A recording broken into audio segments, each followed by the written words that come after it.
Welcome back to கிட்டு சமையல். இன்றைக்கி நம்ம பண்ண போகிறது பொட்டேட்டோ புலாவ் அண்ட் எக்கு கறி. இது இன்றைக்கி எங்களோட லஞ்சுக்காக பண்ணியிருக்கேன். ஸோ இது எப்படி பண்ணுறதுன்னு பார்க்கலாம். இதுக்கு ஃபஸ்ட்டு முட்டை தேவையான அளவுக்கு எடுத்து ஒரு 6 முட்டை எடுத்திருக்கேன். அதை நல்லா ஃபுல் பாயில்டு பண்ணணும்.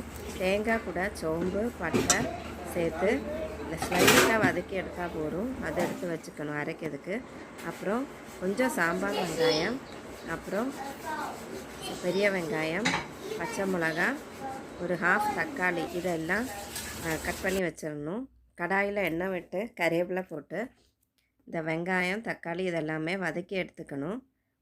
இஞ்சி பூண்டு இது கூடயும் போடலாம், இல்லை தேங்காய் கூடயும் அரைச்சி எடுத்துடலாம். நான் இது கூட போட்டிருக்கேன். வெங்காயம் நல்லா வதங்கட்டும். அதுக்கப்புறம் அந்த தக்காளியும் சேர்த்து நல்லா வதக்கி எடுக்கணும்.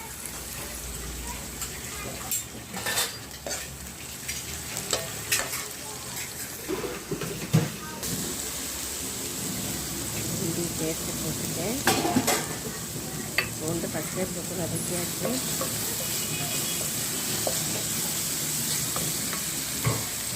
தக்காளி வெங்காயம் நல்லா வதங்கின பிறகு முட்டையை சேர்த்துடலாம். அதுக்குள்ளே இந்த தேங்காயும் அரைச்சி எடுத்துடலாம். தேங்காய் நல்லா அரைச்சிட்டு அது கூட கொஞ்சம் எக்கு மசாலா இல்லை கரம் மசாலா போட்டு நல்லா நைஸாக அரைச்சி எடுத்துடணும். இப்போ இந்த முட்டை ஷெல்லெல்லாம் மாற்றிட்டு ஃபுல் பாயில்டு முட்டை இது கூட போட்டு வதக்கணும். ஒரு பிரிஞ்சி லீஃபும் சேர்த்துக்கலாம். அப்புறம் அந்த அரைச்சி வச்சுருக்கிற தேங்காவை போட்டு நல்லா வதக்கணும். எண்ணெய் விடுறதுக்கு முன்னாடி அந்த தேங்காவோட ஒரு வாசனை போகிறதுக்காக இந்த முட்டை கூட சேர்த்து நல்லா கிளறி எடுக்கணும். இது கொஞ்சம் ட்ரை ஆனதும் தேவைக்கு தண்ணி விட்டு நல்லா மூடி வச்சு திளைக்க விடணும். கொத்தமல்லி கீரை இருந்தால் அது கடைசியாக சேர்த்துக்கலாம். ஸோ இது இப்போது நல்லா திளைக்கட்டும்.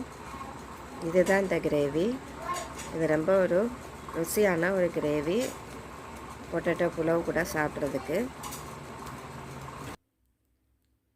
இப்போ நல்லா திளைச்சிருச்சு. தேவைக்கு உப்பும் சேர்த்துக்கணும்.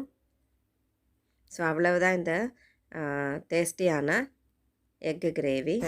அடுத்தது பஸ்மதி ரைஸு ஒரு மணி நேரம் தண்ணியில் விட்டு வச்சிடணும். 2 கப் அரிசி எடுத்திருக்கேன்.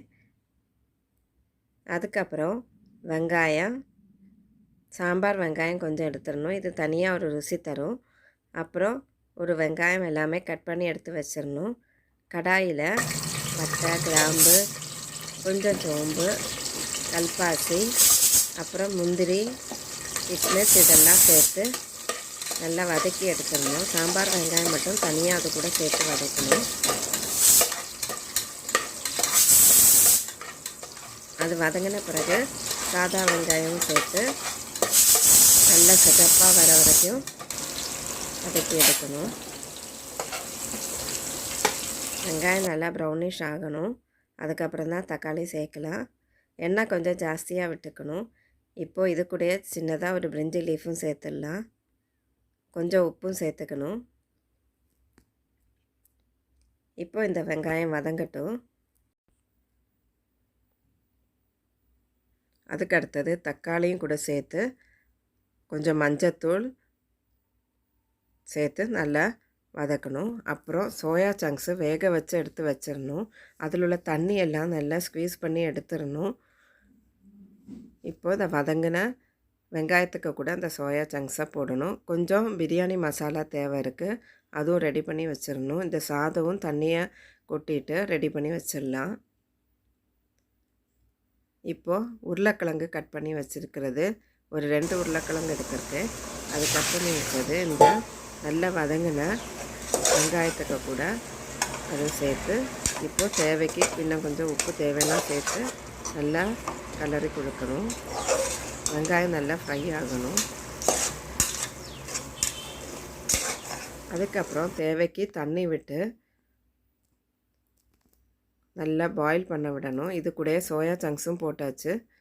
இது கொஞ்சம் மூடி வச்சு நல்லா திளைக்க விடணும். இப்போ நல்லா திளைச்சிருச்சு. அதில் கொஞ்சமாக லைம் ஜூஸ் விட்டுடலாம்.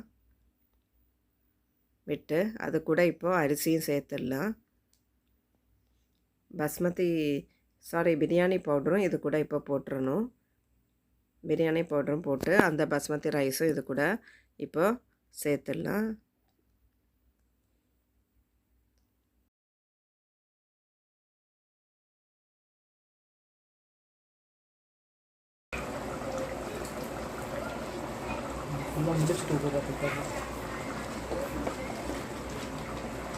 இப்போ கணக்கு பண்ணி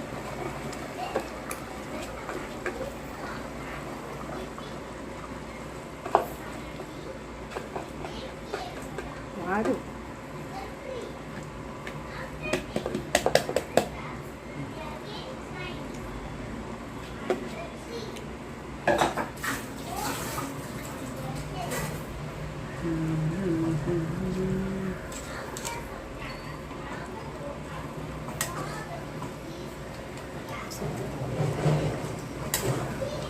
கேசரி கலர் போடணுமா?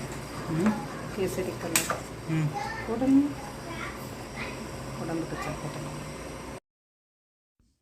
இப்போ இதை நல்லா மிக்ஸ் பண்ணி விட்டுடலாம். சால்ட்டு வந்து ஃபுல்லாக மிக்ஸ் ஆகணும் இல்லையா, அதனால் நல்லா நிதானமாக அரிசி உடஞ்சி போகாமல் கிளறி விடணும்.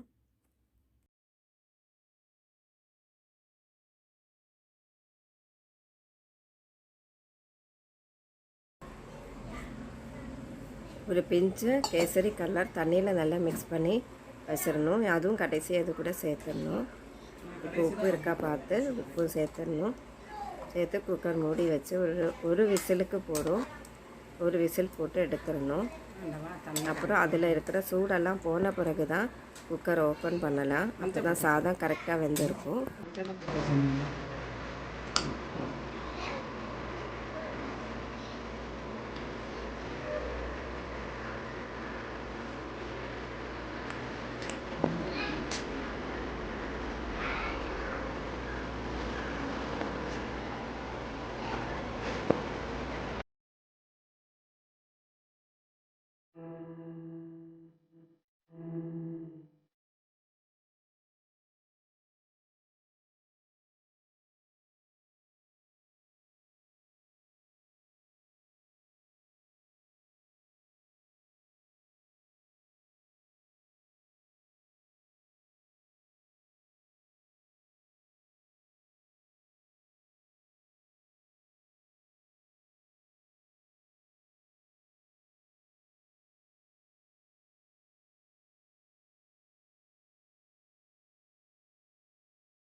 கேட்டு சூடும் போயிடுச்சு. குக்கர் ஓப்பன் பண்ணி பாருங்க.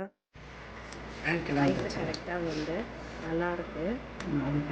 ஸோ இந்த பொட்டேட்டோ புலாவ் டேஸ்டியாக இருக்கும் லஞ்சுக்கு. நம்ம ஈஸியாக பண்ணுற ஒரு புலாவ் இது. இதை இன்னொரு பாத்திரத்தில் நம்ம ட்ரான்ஸ்ஃபர் பண்ணிடலாம். ஸோ இன்றைக்கி எங்கள் லஞ்சுக்கு இந்த பாஸ்மதி ரைஸில் பண்ண பொட்டேட்டோ புலாவும் ரைத்தா அப்புறம் எக்கு கறி, இது ரொம்ப டேஸ்டியான சீக்கிரமாக பண்ணுற ஒரு புலாவ் இது. ஸோ இந்த வீடியோ உங்களுக்கு பிடிச்சிருக்கும்னு நினைக்கிறேன். நான் இதில் சேர்க்குற பட்டை சோம்போட ஹெல்த் பெனிஃபிட்ஸும் இங்கே ஆட் பண்ணியிருக்கேன். அதுவும் ரொம்ப இன்ஃபார்மேட்டிவாக இருக்கும். ஸோ இந்த வீடியோ உங்களுக்கு பிடிச்சிருக்கும்னு நினைக்கிறேன். தேங்க்ஸ் ஃபார் வாட்சிங் this video. Please do like, share and subscribe Kittu சமையல்.